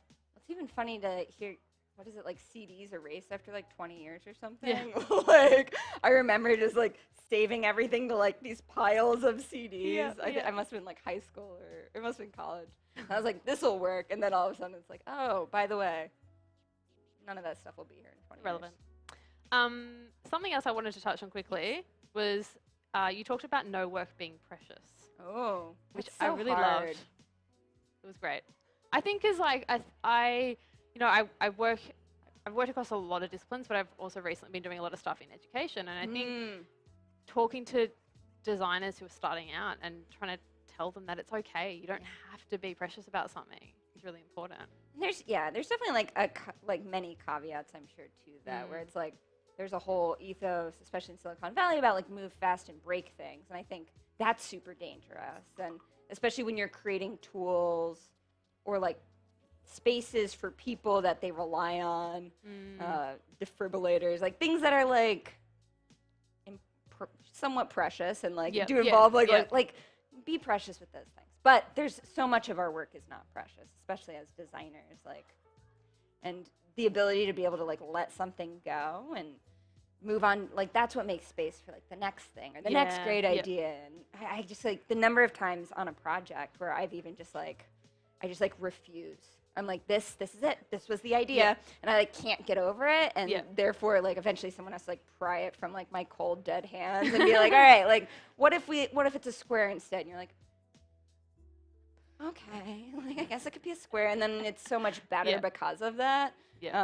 I think you just have to like, and especially with critique culture too. Like I think like you have to get used to like taking feedback and consider feedback to be a gift, and then be willing to like abandon whatever the precious little thing that you made and like move on to the next. But yeah, nothing work is precious for sure. Was there like a turning point or like a project that kind of pushed you over the edge to like realize that that's something you need to take forward? I think working on teams. Yeah. I think so much of like a lot of my career I've freelanced, and a lot of that time you're an island. You know, you spend a lot of time by yourself sometimes. And I think that process, you like get really entrenched in your ways and your belief systems, and you really believe that your way is the right way. Yeah. And then all of a sudden you're put on a team again. You're like, oh wait, we're better when we work together. Everyone else also has valuable input and different perspectives, and they bring something to the table that I don't, and that stuff makes the work so much better. So I think with that comes a lot of trust, which is super hard. But yeah, you have to trust that other people have also, well, everything, I think one of the things on that piece of paper was also assume best intentions. Yeah, because like sometimes you'd get feedback and you'd be like, it's because they hate me. Yeah. They must hate me. Everyone hates me. And it's like, no, like, I just want to make the work better. Yeah. So don't take it too personally. Yeah. Cool. We're just about out of time, but I wanted to wrap up and ask, what's next for you? Well, I have a few more days in Sydney, so I'm going to fill them with all sorts of things. But then I don't know. Yeah, doing some freelancing work again. Yeah. But yeah, trying to do nothing. I'm not very good at it. Yeah. At being my I feel that. specialized generalist, specialist. Yeah. I'm reading the book How to Do Nothing, and I'm still not doing nothing. So I'm hoping maybe in the next 2 days I'll really crack that nut. And Yeah. maybe I'll Do sit absolutely nothing. still and stare at the harbor for like an hour. It's a pretty good way to pass time. It's not that bad. Well, thank you so much for joining us. Thanks for having Enjoy me. the rest of your time in Sydney and here at Symposium. Yeah. It'll be good. Glad to be here. All right, stick around. We've got plenty more coming up today, and we'll be back soon.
Guys, welcome back. We are at Adobe Symposium 2019. My name is Jeremy, and we've got a special guest here with us today to talk a little bit about a new program in the sort of the Adobe suite. It's Alwyn Hunt, who works for Substance. Is that right? Yeah. So what is it that you do? So my official title is Evangelist New Business Manager. Right. So Sounds very pretty fancy. yeah, pretty much trip around the country, you know, and just do demos and show people how cool the software is. And yeah, just really promoting it. So it's an easy bit of software to promote. Yeah. Once you've sort of had a play with it, you can see how much fun you can have with it. And I think that's the attraction to it, is that it's actually really easy to use. And the algorithmic company got acquired by Adobe in January of this year, but actually they had been working with the Adobe team for a number of years before that. Right. So a lot of the UI and UX is very similar to some of the Adobe products. So the learning curve and learning some of this sort of 3D texturing software is actually very minimal. Yeah, so I think you've got a little showreel for us to kind of show us what's possible on showreel. Yep. On Substance. So this is just a little stinger. It's just showing some of the cross show. So it's not just for games, it's not just for visual effects, but it's actually showing like some of the other industries that it's used in. Yep. And it's a little bit out of date, but it's still, you know, really, really cool. So I'll just play that.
So there's some pretty impressive things in there. Some things that I recognize definitely as a gaming fan. So what exactly are we talking about here? Is it a texture renderer? Is it a 3D program? I think you've got a little bit of a demo. Yeah, a bit of a spiel. So I mean, Substance is a tool set to make 3D texturing simple, and it's just a really powerful tool. So you can be texturing for video, for games, for feature film, for, you know, if you're doing commercials or industrial design. It's pretty much the power, and my background is in visual effects. So I was in that game for 20 odd years, so working on some of the biggest blockbusters. And when this texturing suite came along, it pretty much revolutionized the way that I was texturing. It changed the workflow. In a sense, you know, we were painting lots of individual maps, texture maps to create a material, where the big difference with Substance is you're actually painting a layer which is a material. So, and I'm going to show you what that looks like, and I can actually do that in here. So we've got this asset here, which is this really cool sort of mammoth character, and we can have a look. You can see here it's very similar, and what I like to tell people is that it's kind of Photoshop for 3D. And again, when you look at the UI, it's very similar to Photoshop. You've got your different layers here. You've got your folders, and you've got your, again, layers inside that. You can add masks to each of the layers, and even the blend modes are very similar to what Photoshop have. So for somebody that's a complete novice or hasn't even used Substance Paint before, there's a lot of familiarity to it. Yeah, so if you're familiar with the Adobe suite of programs, this is something that you'd be relatively comfortable with? Yeah, too intimidating? Absolutely. And you've got your tools on the left-hand side, and then you've got your different shelves on here. So you can see that if I click these out, it'll just bring up different shelf options. The UI is really clean. It's very easy to use. You find a lot of other sort of 3D texturing software overcomplicated, and you can do one task in many different areas, and it just overcooks it a lot of times. But the UI in Substance is really clean, and they've done that on purpose. So if we have a look at our shelf down here, you can see, we've got some familiar things like our brushes, similar to Photoshop. So we've got a whole bunch of different brushes that ship with Substance Painter by default, and they're always adding to this. So the great thing about Substance as well, or the team at Substance, is that they're constantly refining, and they're listening to the community about what those features and additions that they want. And it's really their business model is about being able to pivot very quickly and just listening to the community, and that's why it has such a passionate, and bringing them like features that they're actually asking for. Exactly. So very passionate and loyal sort of community. So you can see we've got brushes there. We've got different tools, and these are really funky. You can have some fun with these guys, and I'm going to show you a little bit about that if we've got time. The big difference is your materials, right? So you've got these sort of high quality pre-made materials that I can if I just close up all these folders here, and what I'm going to do is just isolate this middle section here, and we can just build on this a little bit and just show you what exactly that means. So we're looking at the plain 3D shape. Yes. As it stands, right? So exactly. No texture, no nothing. This is vanilla, right? So you've imported in your 3D model. So if you're not into 3D modeling or whatever, then you can go to Adobe Stock and actually download models from there. There's other resources online where you can get free models and just download and start playing with Substance Painter. So you import in your model, your 3D model, and one of the first things that you do actually is you bake out a series of textures. So you can see down here we've got these maps that have already been created, and what that does, it's creating these kind of utility maps, and you get it all for free, right? And it's based off the geometry. So if we just toggle through what those maps look like, you can see we've got an ID map here. We've got like a curvature, so it's actually defining the curves, and all these maps are used. Substance Painter is really smart, and it will use them in the materials, and the smart materials and the smart masks to create a lot of things that can take a lot of time, or used to take a lot of time to hand paint, right? So for instance, if I'm going to just drag, and so I'll just to finish up on that. So what you do is you just hit this bake mesh thing, and these are the maps that it'll generate, and then you get them in here by default. Well, not by default, so but does after the bake applies the map to the object? Is that right? Yeah, it recognizes that it comes from that object. So I'm going to show you a smart material here. So let's just select one of these guys.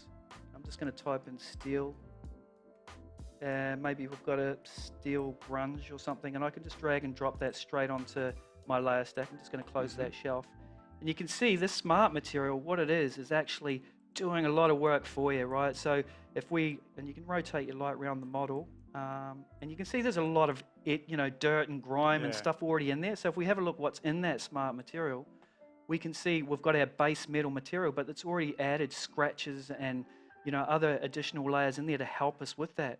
So if I go down to my base metal here, you can see this is controlling the color, the height, and the rough. And I'm just going to, before I get into that, I'm going to show you when you create a layer.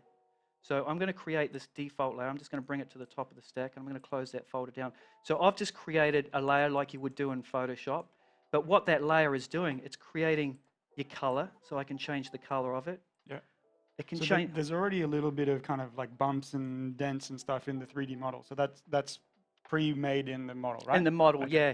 But I mean, a lot of the times you don't even need the bumps. Really, the maps are doing a lot of the work for you. And the thing with Substance is it's kind of blurring the line between where modeling finishes off and where texturing takes over now. There was quite a defined line, but because when you see some of the stuff that guys are doing using Substance Designer, which is another app, it's incredible. They can take a box, a simple box geometry, and turn it into something like really, really sophisticated that you go, well, that looks like it's been modeled. So that's interesting for kind of game developers, so they can reduce their polygon count and just rely more on the actual textures. Absolutely, right? Exactly that. So, and I've got some examples, which if we have time, I can show you exactly what that looks like. So you can see in here, it's automatically created these channels for me, and I can add to that as well. But you can see I can control how shiny this is. So if I wanted to make, maybe a base metal, because, I haven't got one here that suits what I'm doing, so I can just go back to there, make that gray. I can make it metallic, flick that across there, bump up my roughness, and you can see I've already got like a metal sort of surface. Yeah, right? And you can see there's some details already being added in there because of what's happening underneath there. So I'll just turn that off. But you can see there. And then also the other great thing with Painter, Substance Painter, is it's all PBR workflow. So that means it's physically based rendering. So if I just in layman's terms, what that means is that the material reacts correctly to lighting information from an image, right? So if I just drag and drop another image into my background here, you can see that environment, and the metals change based on my lighting environment.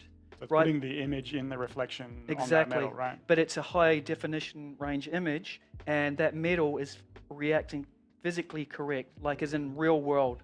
So that means that if I take these textures and I put it into any other like render engine, like Unreal Engine or Unity, or I bring it into Arnold or another 3D piece of software, that it's one for one. That means that when I render this guy, so I'm just going to rotate that light around a little bit. I'll actually just put a better light in there, give it a bit more. So when I render this in iRay within Substance Painter, what I see here is what I'm going to see in my final render, depending on what piece of software I'm using, right? Yep. So you can see here, that's the background that I've used, and this is going to react exactly as I'd expect it to in some other piece of software. And it's mapping the lighting as well to that image? No, it's not. So I would take that HDRI. So when I was working in film, the beautiful thing was that somebody would go out, I was working on Thor, Ragnarok, and they would, shoot one of these images of an interior of the throne room or whatever. They'd have like one of those big sort of marble, the steel balls that you take that.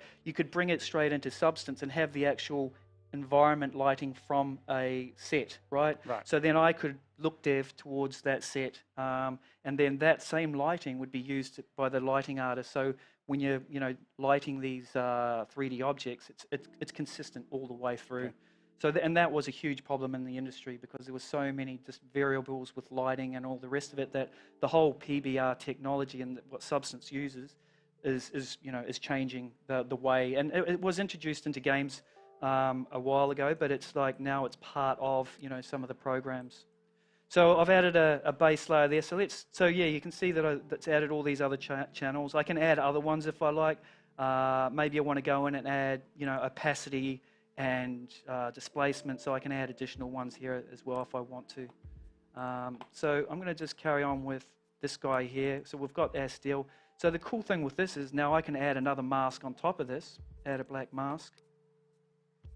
And then I can right click on that and I can say, hey, add color selection. So we've seen that ID mask that we baked at the start that come through with and that actually is set up in your 3D program. So if you're working in Max for games or Maya for visual effects or some blend or whatever it may be, you can just assign shaders to bits of the geometry, bake that out, and then bring that into Substance, so that when I come to this point here, I can go, you know what, I just want this material to be assigned to maybe the red area, right? And you're automatically creating this mask. And just a quick way of making a selection and applying a texture to that. Exactly. Right. So then I can go through and go, you know what, I don't want to, and if I wanted to create my own material, so whoops, I'll just keep that on. I'm just going to grab, or I'll create a new layer. So maybe I'll call this my paint layer. So I'll just call this paint.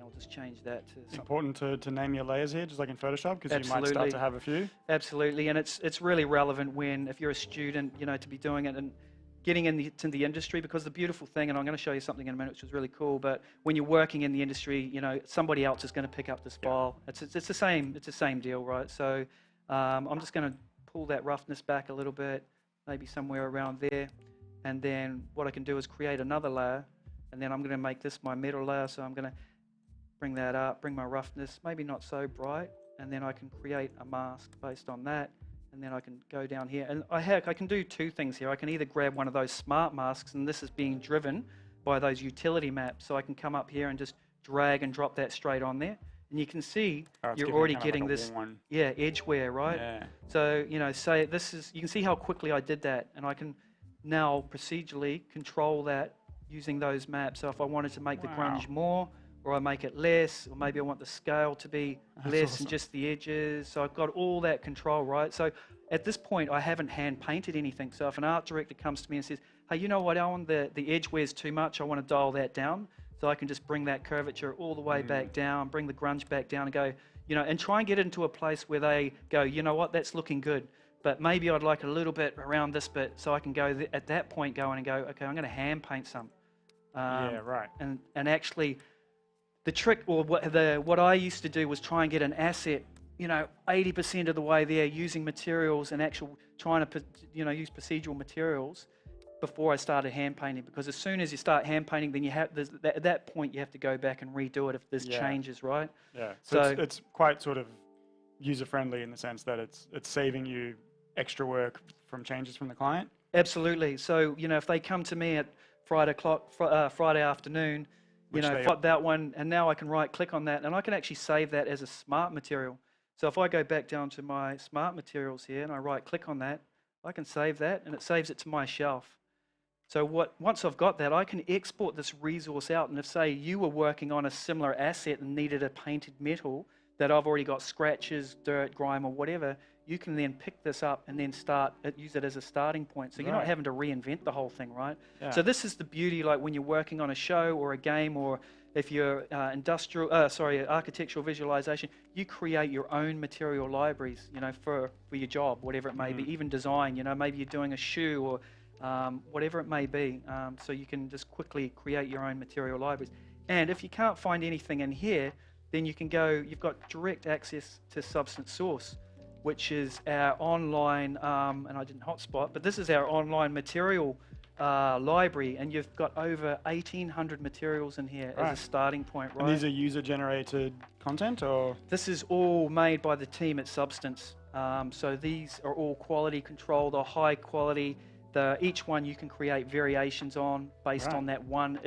I mean, for me, and they're releasing new ones every month, so 50 to 100 new materials. So they also have collections in there, and I really actually wanted to show you that. Maybe I can hotspot on here somewhere. I'm just going to bring my phone up. We've got time for that, and then just pull that out. Hotspot, boom, and so yeah, I can go into this material library, and as a starting point, so if I'm working on a huge environment for a film or whatever it may be, the first place I go to is either Substance Source, or, you know, check through here to see if I've got something. It saved me a huge, and you know, when you're on deadlines and being able to have that as a resource, it's a massive, right? Let's just see if that come up. Alan's phone, can you see that? Alan. Boom, boom. No, we can't pull it up there. Maybe there's the open one somewhere. Maybe I'll try that. It's going to be pretty slow though, isn't it?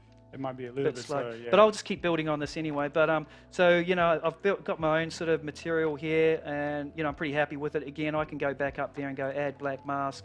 I can add a selection to that, and maybe I just want to do the yellow, and maybe I want to add to that and do pink. So I can do a couple there. And I've got that, and maybe, so I've got my base there.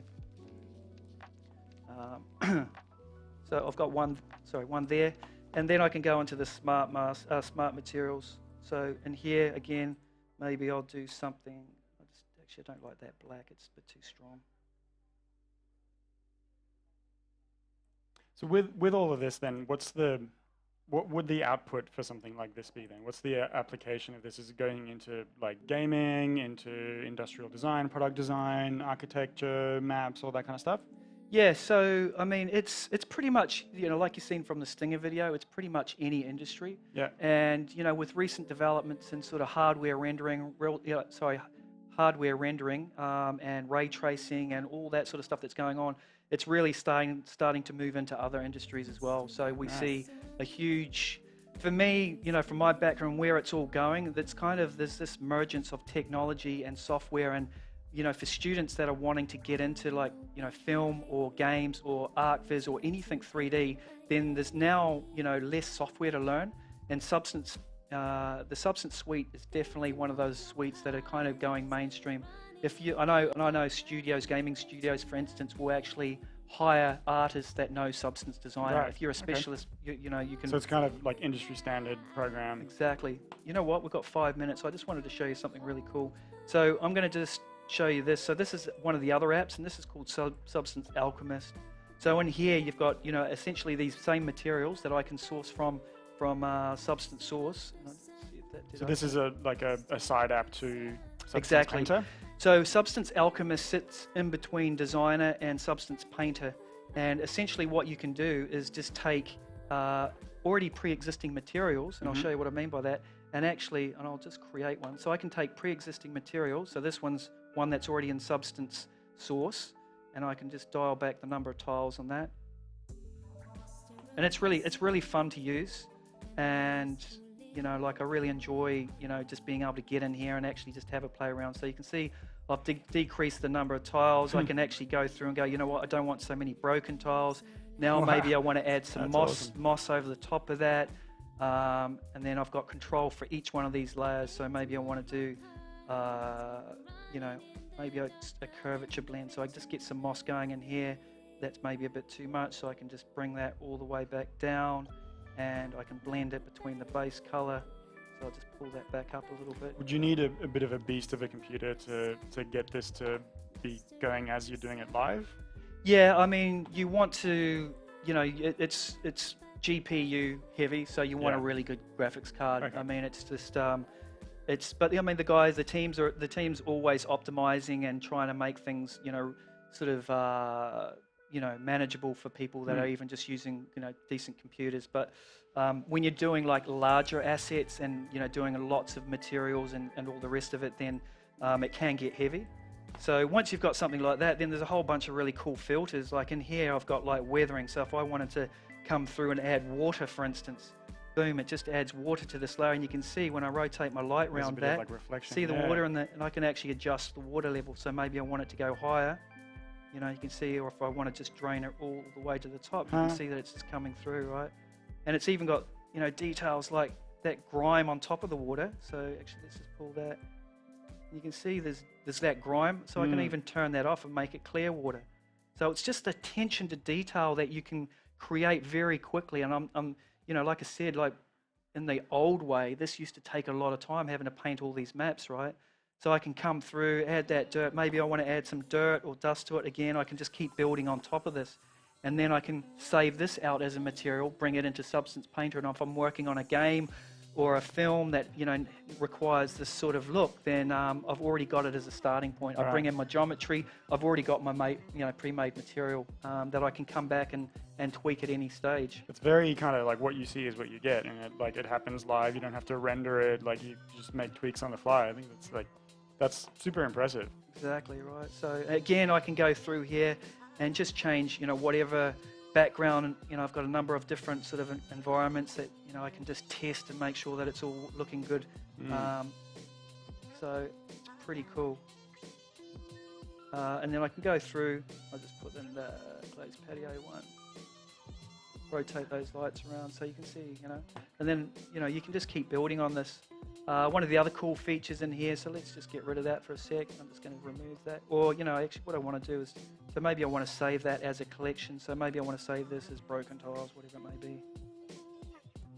And that'll save it to... And that'll save it down here. So I can create my own little folders here. Maybe it's, tiles there. I can save that. So you can see down here, I've got my own unique little collection, right? So I can keep making changes to this and keep making collections until I'm really happy with it. And at any point, if I just close that down, I go, okay, cool. I've got my tiles. I can just double click on that and it'll recreate that layer again. Or, again, I'll get rid of it. I can just click on it or drag and drop it and start building on top of that already pre-made material. So you can see, you know, this tool is really about creating more variations. You know, you can create an infinite amount of variations from Substance Source and, you know, bring them in here. So some really cool stuff going on. And yeah, I mean, you know, you've got some fun stuff. And I wanted to, you know, we're probably not going to have enough time, but you've got a whole, you know, actually, let's do this one real quick. So if I go to create, I'm just going to close that down. Cool. I'm going to grab a material here. Maybe it's just a base material, something like a concrete floor. So I can just drag that across there.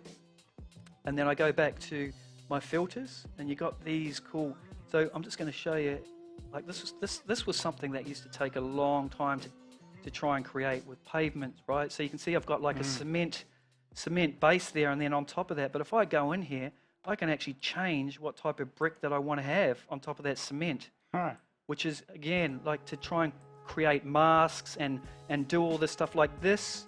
The initial one, which was the basket weave, not basket weave, but Flanders. Some of these patterns are really hard to even try and make a tile out of, right? So to be able to kind of quickly change between these guys is and it's actually not super repeating either. There's quite a sometimes in games when you look at sort of like a wide expanse where a texture's been applied, you can start to see the repeat a little bit, and it kind of takes you out. It doesn't look like that's too much the case here. Nah, it's I mean, they've got really smart technology behind the way that things are tiled, and you know, like it's super cool. So you know, I can just drop the dust down there. You know, there's even like a gravel generator, so you know, you can have I mean, I spend hours just mucking around in here, and I know the team do as well. You can see, actually, I wanted brush rock European fan, which is that one I was talking about before, which is really hard to try and get something. But you can see I've added pebbles in there, and again, I can just keep going and having a lot of fun with it. Yeah, it's like, obviously it's like super powerful program, lots to kind of do with it, but without the sort of the weight and like scariness of a general 3D program. Yeah, exactly. I mean, some of the 3D programs that I've worked in the past, like I've said to you before, it's just super complicated, and there's people get stuck up on certain things and they just give up on it. And like I said, this is just drag and drop layers, and it's taking the it's being really smart with the technology and making it easier for the user to be able to create and have fun with. And like I was saying yesterday, it's really giving the texture artist that creativity back to actually spend more time and doing the attention to detail, and just taking images to that next level. Yeah, that's fantastic. Thank you so much for that demo. That's kind of all we have time for. So thank you so much for coming in. Thanks for showing us Substance. Super exciting program I'd be pretty stoked to have a go at this actually myself. Thanks for tuning in, guys. We are going to take a quick little break, and then we'll be back with a bit of a recap. And then in the second half of the day, we've got plenty of creatives as well coming in, doing some interviews, talking about what they do. So make sure you stay tuned. Thanks, guys. Awesome.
back live at Adobe Live 2019. How are we going, guys? Good. Good, yeah. Busy day again. Really good though. Lots of cool people to talk to. Yeah, so let's stick with that. Who have you talked to? What kind of exciting stuff has come out today? So I've spoken to Dale Bigeni Mhm. about the session that we're going to be doing a little bit later on, which will also be streamed. Do you feel like doing the session now, or do you feel like you've just done it all? So you're like, No, I think it's made me actually want to do it even more now. It's just like, yeah, this would be so rad. Let's do it. So there were a couple of questions about that on the chat. Mm-hmm. Are you going to be the finished thing that you do? Are you going to be releasing that in some way? Probably. Yeah. Who knows? We'll see. If Stay there's a tuned. demand for it, yeah, absolutely. Why not? Yeah, so like it's one of the interesting things that we were talking about is that idea of like a collaboration is just as much for the artists in that collaboration as it is about the finished piece, and it's like that the process is kind of the artwork as well. So yeah, for us, like the piece that we're going to produce is obviously something that we pre-prepared kind of, but we're both super happy with. But I think the main takeaway for me, and I think for Dale as well, has been just kind of like working together on this thing. And one of the interesting points actually that he brought up in terms of a collaboration is sort of like the difference between a sort of a real collaboration and a kind of a fake collaboration. And there is a lot of stuff kind of floating around where it's just like an illustrator will do half an image and then the other is, and then it's like literally there's a clean divide in between. It's like, that's not really a collaboration. You've just kind of put your two pieces side by side. That's an email, yeah? Yeah, essentially. And like that, I think what we tried to do with this one is really kind of like get something that's like the pieces together and we're working on it at the same time. So it was super interesting to kind of talk a little bit about collaboration in that respect. Yeah, what about you guys? Yeah, well, I had a really good chat with Carly. You so did? That kind of finished up I was so recently. jealous. Yeah, She's she was just my such a- pick, and I think she's so far been my favorite person to talk to. No offense to the others. Yeah. Like I think They were rubbish, but she was... just awful. No, she was great, and I kind of knew like based off her talk and kind of the way I've been following her for the last little while that she was always going to come with a lot of energy and a lot of interesting things to talk about. So that was really cool. She kind of definitely expanded on some of the stuff that she kind of touched on in the talk. So like all that stuff around just sharing resources and breaking down that real barrier between like, you know, the way that the rest of the world sees design and then how design often just looks at itself internally. And I often see that thing on Twitter a bit where like they talk about, at least Twitter design is like that serpent eating its own tail sort of thing. Yeah. So I think like that was really cool. And I actually just And think... you were having like a long conversation with her afterwards as well. Yeah. I think I just personally am really interested in writing and particularly when it comes to design, and that's what she does. So I think I'm trying to steal little resources from her brain. She was like, oh yeah, I'll send them to you. Collaborating, it's not stealing. Yeah, exactly. I mean, great artists steal, right? So it's fine. But I think, I'm super excited to see what she's got in terms of some resources. And, you know, like I'd share that. I think the more that we, as she talked about yesterday, like demystify design, the more we kind of add value to it and make sure that it's not this mysterious magical process, but actually, you know, it's a process that involves paying people money and it's worth it. And I think all the stuff she talks about is fantastic. So yeah, it was really inspiring. I've had a pretty easy morning. I had Chi this morning, which was awesome. I feel like we could talk and talk and talk. We're gonna do a podcast together at some point, just because there's so much stuff I want to know. It was pretty funny though, because like I would bring up something, and she's like, "No, I don't like that. No, that's wrong." And I was like, "Oh!" I was like, "We only had half an hour, but I really wanted to like dig into that lots more, and just didn't even touch half the questions. Yeah. I didn't ask her about Bitcoin." Oh. So if you're interested in Chi, go and search online. She has lots of opinions on Bitcoin, so it's well worth it. But yeah, a conversation for another time, unfortunately. So we're gonna flip over pretty soon to the afternoon's events, which is really focusing on one of the themes here, which is collaboration. So at the very start you've got, who have you got on? I've got Shan Duntest, otherwise known as Very Little Peach. So I'm super excited about that. And she's collaborating with a digital imager photographer, Demis Russley, on a sort of a collaboration together. So I'm super keen to ask them a little bit about that in terms of like what exactly are you doing? Like one's drawing, the other one's taking photos. How does that kind of come together without being what we said is like it's just my work next to your work. Yes. Yeah. So I'll be chatting to them. And then pretty much, so we're gonna have them both on, and that kind of sets the stage really for the rest of the afternoon, where we'll have two different people on, and we'll be talking about collaboration, about how they work together, how they could work together, how they have worked together, that kind of stuff.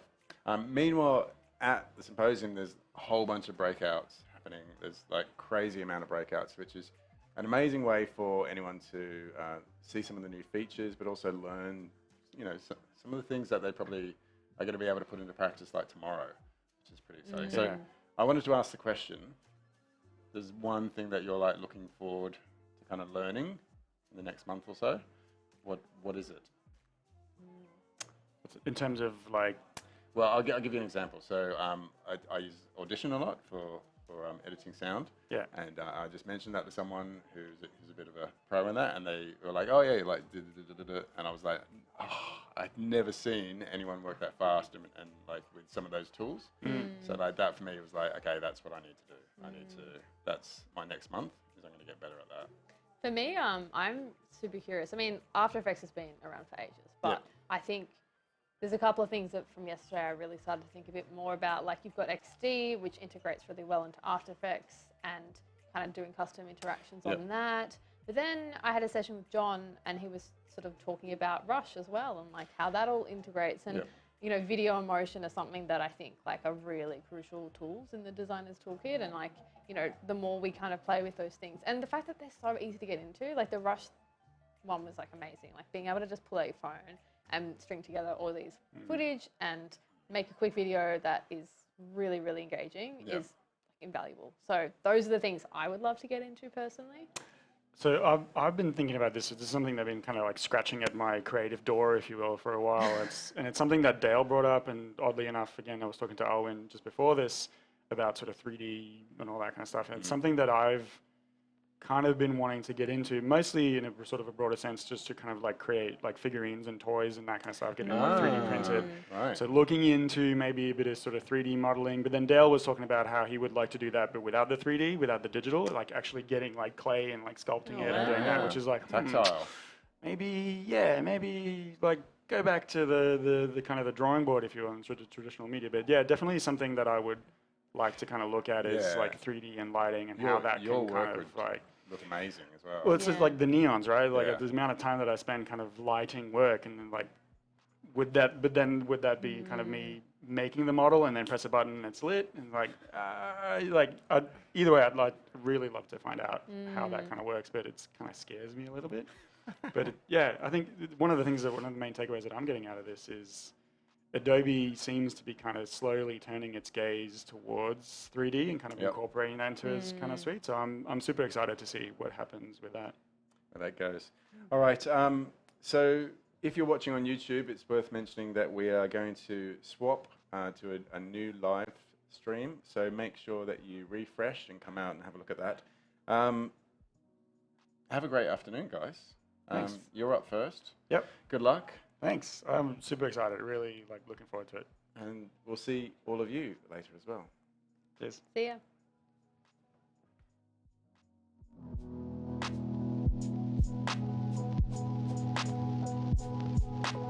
Thank you.